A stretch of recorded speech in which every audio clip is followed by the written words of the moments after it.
You mentioned you have an 11-week-old little girl who's been exclusively breastfed, but you're wanting to add a bottle into the mix every now and then, and that's totally great. That's totally acceptable, and especially being a mom who's breastfeeding, it's nice to have a little freedom every now and then. And you can still give your baby the benefits of breast milk.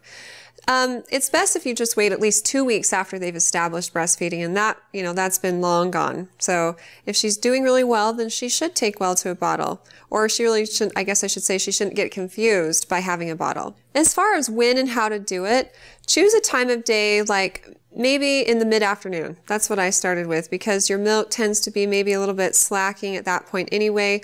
And it's a nice time if you're out and about where someone could give your baby a bottle. If you did drop that feeding, it wouldn't be totally detrimental to your baby's whole experience.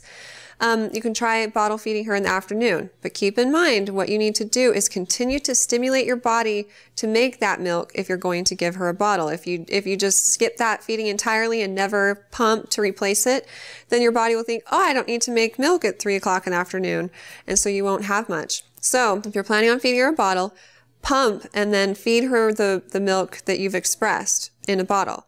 Or you can have someone else do it. Maybe you could give her a bottle at night when your husband's home, and this could make it so you could go out or something.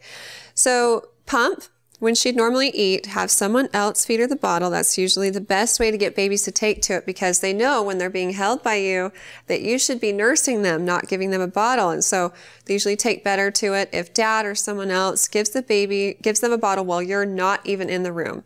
Just leave the room, have them try the bottle, and tell whoever's going to be introducing it to just gently rub the nipple around her mouth and let her take to it. If you just shove it in her mouth and force it, it doesn't always go over well. And it might take her a couple of tries to learn how to like it, but hopefully that'll help. Just always remember, if you don't want to see a decrease in your milk supply, you've got to replace that feeding with a pumping session. I hope that this clarified a few things for you, and if you have any other questions for me in the future, feel free to ask them on our Facebook page at facebook.com/Intermountain Moms, and recommend us to your friends and family too.